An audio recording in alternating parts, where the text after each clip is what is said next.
John. Big John.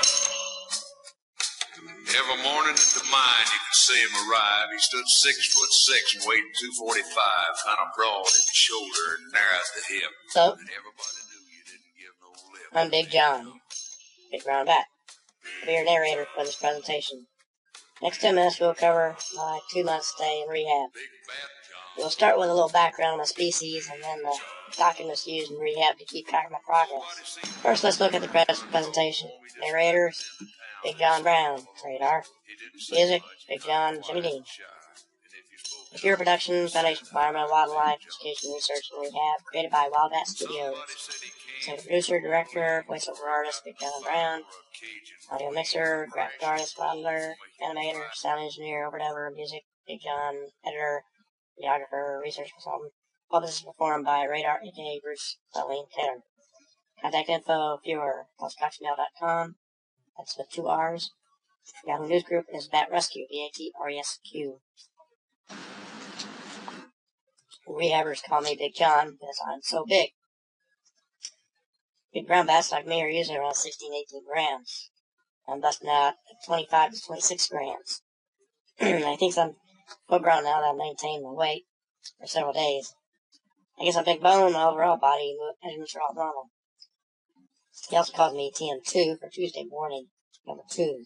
A local discount store where we have a roost and AC system. The problem is we're coming out in events and coming out with the store. As an exclusion in September to make sure all the pups will be flying. We received 5 bats of rehab so far from the store. We also see another number on the charts, BBP 1014 for Big Brown Pup 2010, number 14 of this year. A little history of my species. This is the first short summary. More detailed information can be seen on the Brown Bat profile movie on the channel. Let's define my scientific name. First, my common name is Big Brown Bat. Scientific name that comes from Latin and Greek. I'm of the order Chiroptera, meaning winged hand.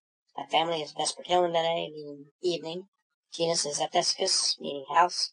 Species is fuscus, or dark brown. So scientific name, Aptescus fuscus, or dark brown evening bat. The map shows our conservation status. Louisiana, we are endangered. Florida, vulnerable. Everywhere else, we're doing okay. Although this will change as numbers come in from white nose syndrome. More information on this can be seen on the white nose syndrome movie on this channel. Be up shortly. There are 1 of 9 species out of July 2010 that are infected with white nose syndrome.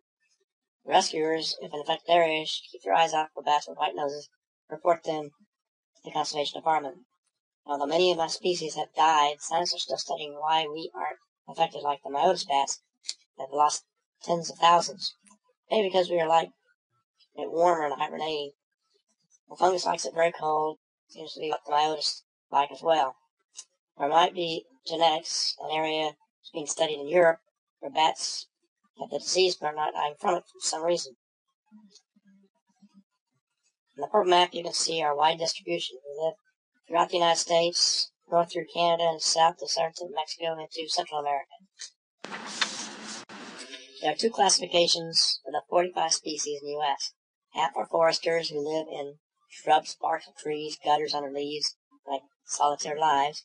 Half are crevice dwellers like me that live in caves, mines, attics, and bat houses, who live in roosts of 30 to 30 million and are communal. I am primarily known as a hibernator, but I do generally migrate to a winter hibernaculum. The following are worksheets and graphs used in rehab to evaluate the bats. Retrieving the bat from a rescuer, they fill out the top of an admittance form swearing they did not touch the bat with their hand. For liability clause to protect the rehabber. An initial assessment of the bat is made visually of any injuries and his general condition. The middle part is filled out by the rehabber. Normally 1 cc of saline solution is administered and recorded to stabilize the bat for dehydration. If the bat is held by a vet clinic, then the vet fills out the bottom part and the middle of his observations. The bottom part is procedure for meds administrative and any recommendations to the rehabber. This is the first page of the patient's medical record. The second is the growth worksheet. The middle is spelled out at every feeding or place before and after eating. Any special additives to his food, type food, milk, formula, blended mealworms, or whole mealworms. The top is his measurement taken once a week, and the bottom are the growth charts be used to plot current progress. Computer is updated daily or weekly, and new charts are produced. The bottom part of the form is also used to note miscellaneous items like pictures and movies taken of each feeding. It's easy to lose track of and take several pictures of different bats and trying to identify each bat to which picture, although they are marked with pattern markers or nail polish. For instance, we had a bat with hair loss due to parasites. We wanted a photo history of the progress of flaxseed oil, which can cause bloating versus spirulina, made from algae. In both cases, full hair growth was about 5 days. This is the master produced either by documented curves or created in rehab from all the bats that have been measured. An average curve is developed. This graph from Kuntz back in the 80s. We use this one to get an initial age estimate to start the next graph. Note on the graph, key items are marked for age, eyes open, fur, teeth, when to feed milk, blend, whole mealworms, and when to start flat cage. And the weeks are marked for taking measurements. This is the actual bat growth weight plotted. The bat's weight crossed up the graph, and its estimated age is estimated. This is the starting point for your curve. Ideally, you would have a high graph and a low graph for big and little bats, and the average curve in the middle to give you an umbrella area for the bat to grow in. Second chart is a measurement chart. The overall body length is. This will give you a second estimate as to the percent of growth for the bat. This one, you take the estimated age for your previous graph for a starting point for this graph. The bat is plotted on a new graph. Measurements are made weekly where weights are taken every meal. This graph together shows the rehabber's progress with his bat and any problems of digestive problems or MBD, metabolic bone disease, from slow growth over time. We experiment with new formulas. These graphs are also show the progress of the new diet compared to previous bats. Comparison of formula blended mealworms and whole mealworms can be mapped as to when the bat needs to change the different formulas. Maps his eyes, open fur, teeth, and when to start flight training. Weighing your bat.